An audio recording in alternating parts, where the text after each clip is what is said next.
Many people think that using RFID chips in cards and even microchip implants in their arms or hands does not amount to accepting the mark of the beast, because it does not fulfill all the technical details of the prophecy.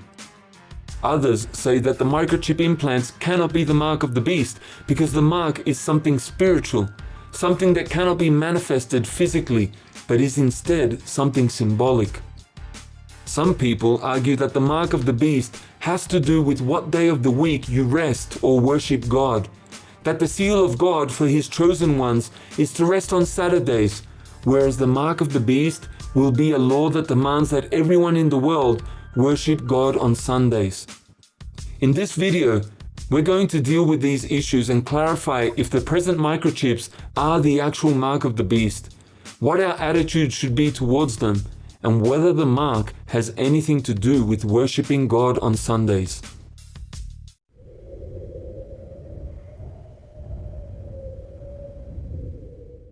Many people point to the differences between the mark of the beast prophecy and the RFID microchip technology we currently have available to argue that there is no danger in using the technology.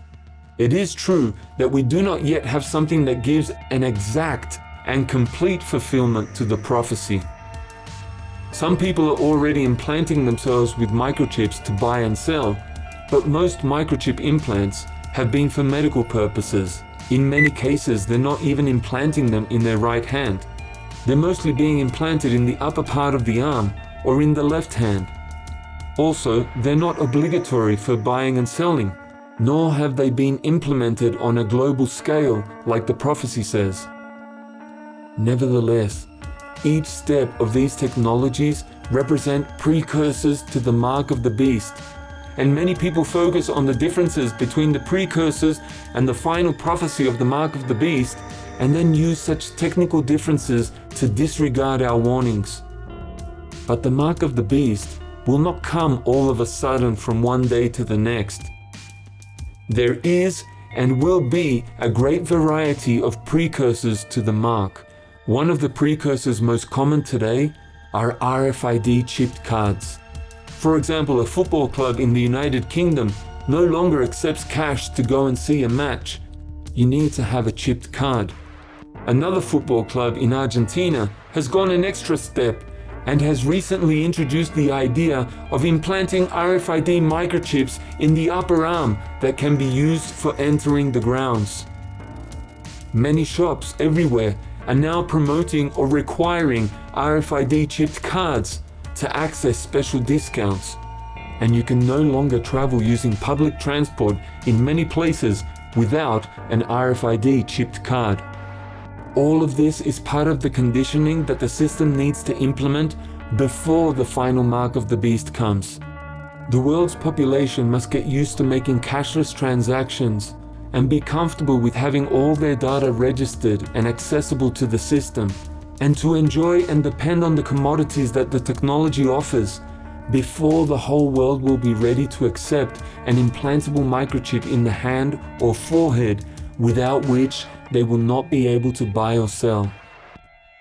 Those who want to promote this transaction system based on microchip implants know that resistance to such a plan mostly comes from people who know of the mark of the beast prophecy, so the system keeps wearing down that resistance little by little through the use of these precursors. Technically, these precursors are not the mark of the beast, and so many people do not take seriously the warnings we're giving with regard to these precursors, because they think that as long as it's not the final mark of the beast, they don't need to worry about using the technology. People keep getting ever closer to the mark itself, thinking that there is no danger. But the precursors give us an opportunity to see how difficult it will be for us to live completely out of the system without the mark of the beast. If we keep giving in and continually get used to using the precursors, they're only going to take us closer and closer to the mark itself, until accepting the mark of the beast becomes just one more tiny step above what we're already used to. That's why it's important to note how the population of the world is conditioned with this technology. Young people already grow up accepting this as the norm, and it's getting harder to question what is happening without being seen as antiquated and extremists. However, many of us are drawing the line now, even with some of these precursors, so that we can experience now some of the inconvenience and challenges that we will face later when the final mark of the beast is implemented. For example, in Argentina, an RFID chipped card called the SUBE was introduced a few years ago for public transport. At first, it was totally optional, but it was clear where the system wanted to lure people to. So a few conscious Christians there decided to look for alternatives. As a result, they had to get used to the inconvenience of paying with cash, which took longer than using the chipped card. Later, they had to pay a higher price for their bus ticket as a fine for not using the SUBE card. Later, the SUBE card became obligatory for traveling on buses, so they had to look for alternatives, like riding bicycles a lot more. All of this helped them to see how inconvenient it would be to not have the mark, and the changes that they needed to make right now. The implementation of the SUBE card in Argentina is a good example of how different countries around the world use campaigns, rewards, and punishments to nudge people towards accepting a new system. In almost each area of commercial transactions and logistics, RFID chipped cards are being implemented. Soon, they will put RFID chips in all driver's licenses and ID cards. It's getting harder to buy things on the internet without some kind of chipped credit or debit card. And many banks now require that you use an RFID chipped card to withdraw your funds. All of this is inconvenient for those of us who are trying to distance ourselves from this technology, but it helps us prepare spiritually for rejecting the final mark of the beast. It is much easier to adjust slowly to such inconveniences than to wait till the last minute. But talking about the mark of the beast is not much use if we're not doing something right now to prepare ourselves spiritually, or if we keep playing with the limits to see how close we can get to the mark. Someone wrote to us this week saying that the pastor of their church had explained that the RFID implantable microchips are not the mark of the beast, and so they could be accepted.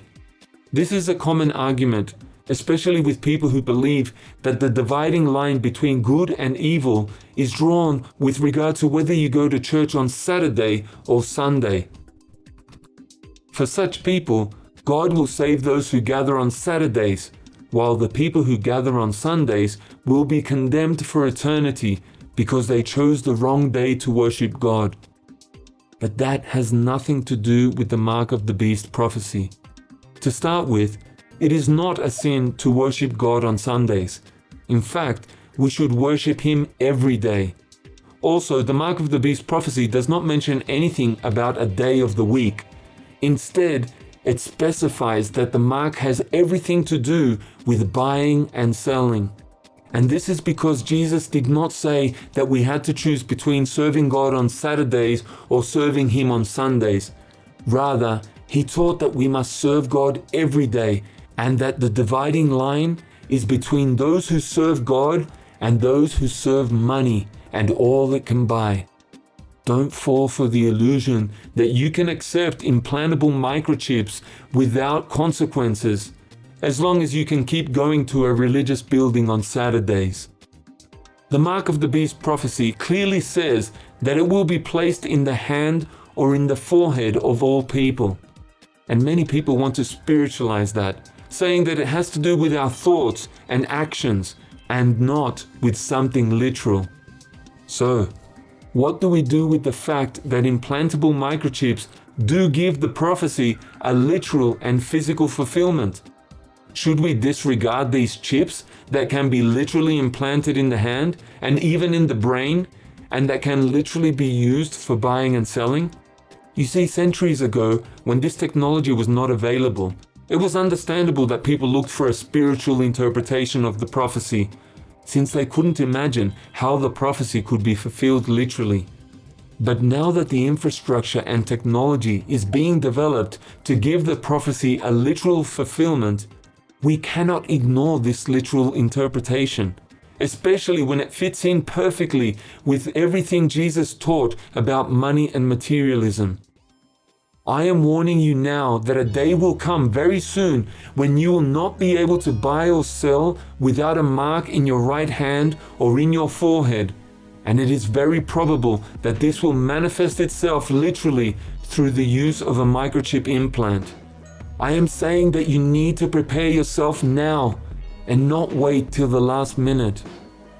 But sadly, many people who watch these kinds of videos do not do anything to put into practice the spiritual lessons that I'm communicating on this channel. It's like when Jesus said that whoever hears his teachings and does not practice them is building on sand, and when the storm comes, that person's house will be completely destroyed.